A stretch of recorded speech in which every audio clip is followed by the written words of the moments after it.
Welcome to today's Explainer. We're going to be unpacking something absolutely fascinating today. We're running a bit of a controlled observation on how the exact same world completely transforms its treatment of you based entirely on your financial value. Now, to be clear, we aren't looking at luxury or flexing here. No, we're looking at the subtle shifts in eye contact, the hidden architecture of access, and how institutions suddenly, almost magically, start prioritizing you. Setting the boundaries for the system we're analyzing today, on one end, we have $10 an hour. On the completely opposite elite end, wealth managers billing in 6-minute increments.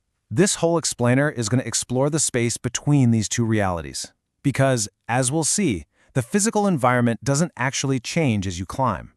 But your version of it, your experience, that changes drastically. Okay, Phase 1. The system ignores you. The gravity of math.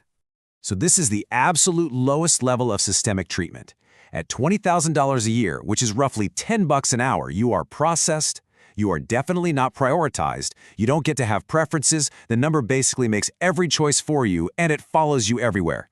People behind counters avoid eye contact, conversations are kept incredibly short. Your entire life is essentially reduced to a strict, unforgiving mathematical equation.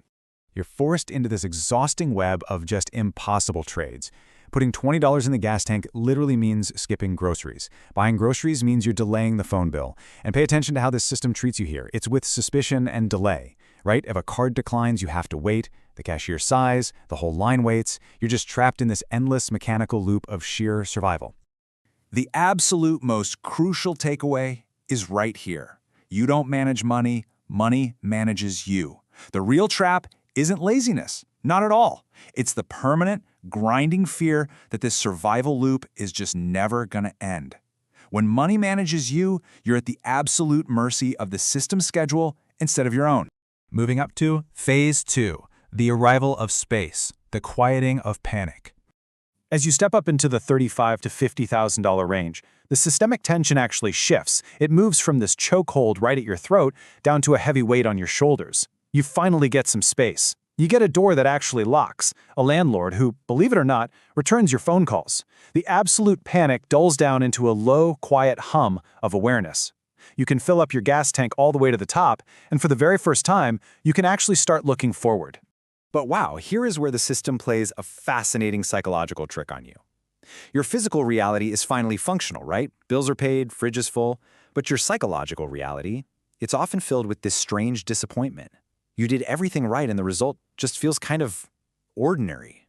Survivable, for sure, but deeply uncomfortable when you project it out over the next 30 years. 50 grand is the mirror. You see exactly where you are and exactly where you're not.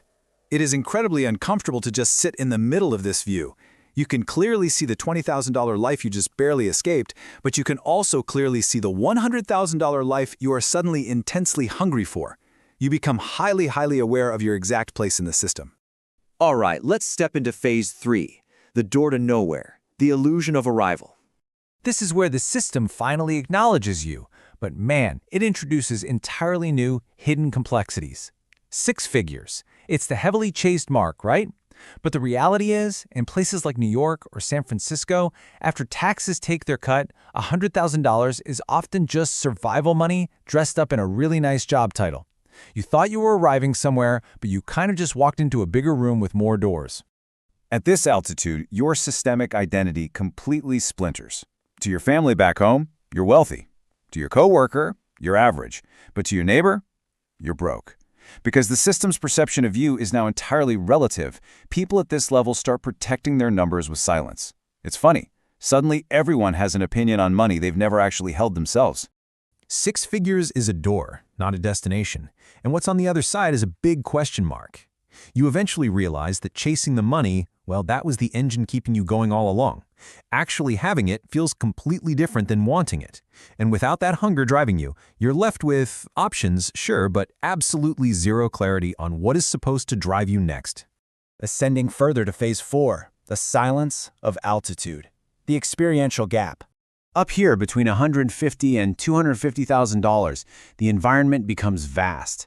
Physical space literally becomes social distance.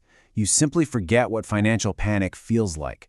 So when a friend asks to borrow some cash, it means nothing to your bank account, but it means everything to theirs. And without even trying to, you inadvertently create this massive, silent gap between you and your old friends. It's a profound experiential divide. Even your vocabulary literally changes. You stop talking about savings accounts and tax refunds, and you start using phrases like tax optimization and asset allocation. Suddenly, tax becomes a verb instead of a noun. And you stop explaining your life to people making $35,000. Because, let's be honest, to them, your reality just sounds like arrogance. The system has placed you in a completely different world, speaking a completely different language. Now we hit Phase 5, time as the currency, the ultimate metric of respect. At $500,000 a year, we see one of the most powerful psychological signals of wealth. The system stops measuring your money, and it starts measuring your time. Money basically becomes invisible. Every single systemic decision is calculated solely by the hours it costs or saves you. Notice the major shift in treatment here. At $20,000, you waited on the system. At $500,000, the system waits on you. People speak softer to you. They lean in when you talk. You are prioritized.